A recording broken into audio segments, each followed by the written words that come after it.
Okay, let's now bring in Ian Lee, business analyst at the Sprott School of Business. Ian, thanks for making the time on this day and this breaking news. Just when we thought, we were making some sort of headway with the United States, bombshell dropped here with Trump saying all talks cease to exist as of now when it comes to trade. Your thoughts?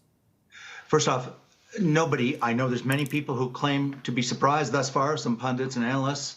Nobody should be surprised at this. And I'm not here to defend Donald Trump. I don't agree with anything he says about tariffs. I'm completely opposed, but it doesn't matter what I think. We have to look at the facts on the record. The USTR, United States Trade Rep, has been publishing a report in Congress every year for a third of a century, going back to the Clinton administration a long time ago, way back in the 1990s.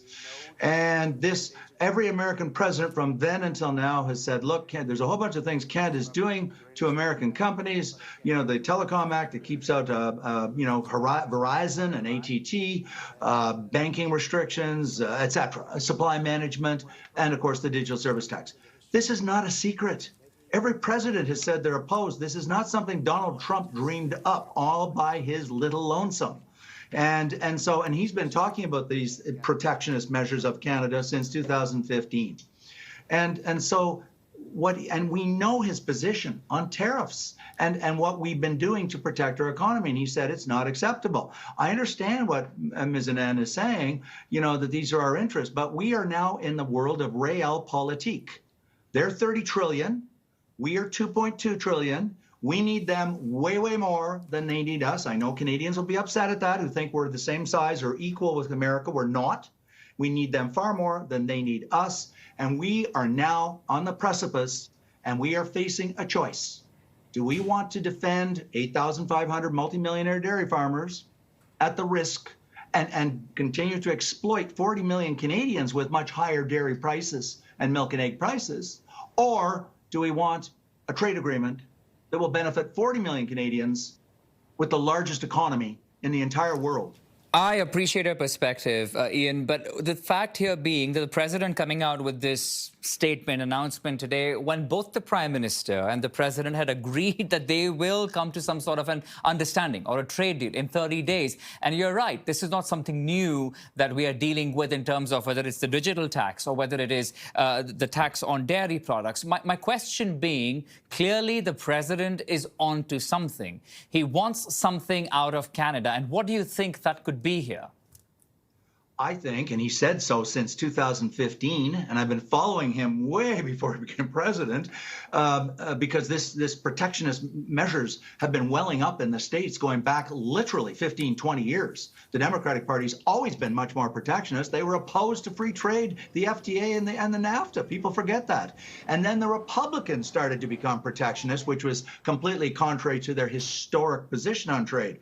So my point being that we've seen this coming along and these measures because there's a lot of Americans who think like this. And so what I believe Trump wants is what he has said very transparently. He wants these protectionist measures removed. Or to put it slightly differently, I think he wants us to put everything on the table as a negotiating position. And what we did is said, no, we're supply management's off the table, digital service tax off the table, telecom act's off the table. We've taken all the things that we want to keep off the table. Well, then where's the negotiations?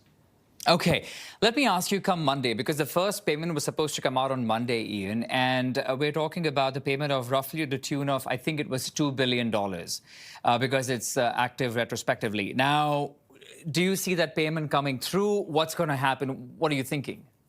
Well, can I just it's really important because most Canadians don't know this. I've been doing interviews on this topic going back to the 1990s because of the so-called base erosion. If I use a different word, everyone will know what I'm talking about. Global corporate minimum tax.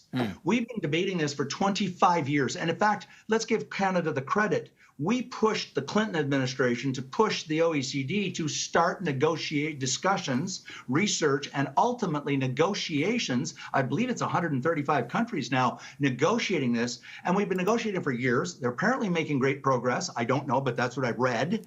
And we're apparently a couple of years away from a global treaty that will deal with the questions that this digital service tax was dealing with. In other words, we jumped the gun 2 years before 2 years ago, the Trudeau government passed it in 2023, even though we are one of the driving force countries who are pushing for a global minimum tax. And we know we're part of the negotiations. So we could have waited another 2 years or so because we knew this was coming down the pipes because we've been pushing it down the pipes. And so the Americans know this. And for those people who watch and say, well, the Americans don't know this, there's a lot of smart people in Washington in the government, and they know this file inside out and backward. And so they think, I think that we're playing games. Okay, my last question, Ian, and it's important because the president is also saying here that give us 1 week, and he loves timelines. We know that. Since he's come to this, he's always had loved timelines. But now he says 1 week, and I'll tell you how you will do business with us. Do you suspect there'll be another, flurry of taxes on other products? What do you think is going to happen next? I do. He has, again, I hate tariffs. I've opposed them my entire life, but it doesn't matter what I think. They're destructive. They're harmful. There's no redeeming benefit to tariffs. But I think that he thinks it's a useful, sledgehammer, if you will, to, beat up or to intimidate or bully. Lever. Bully the countries. And so I think he is going to come down with a hammer. He is going to come down with some tariffs, and they're going to hurt. And again, for those Canadians to say we're going to stand up to them and we're going to take them on, this is nonsense on stilts, to use Jeremy Bentham's famous phrase. We are a 2.2 trillion economy, and they are a 30 trillion. They are the largest economy on planet Earth, bar none. Much bigger than China, most dynamic country in the world. So we don't, and Trevor Thom has done excellent research showing in an asymmetric relationship, big country, the little country gets squashed. Pierre Trudeau has taught us that 50 years ago. The mouse and the elephant, we're the mouse, they're the 5-ton elephant. Yeah. So I'm not saying we lie down on the carpet and give up. I'm saying we go to them and say, look, we'll put everything on the table if you put everything on the table. I thought that's what you do in negotiations.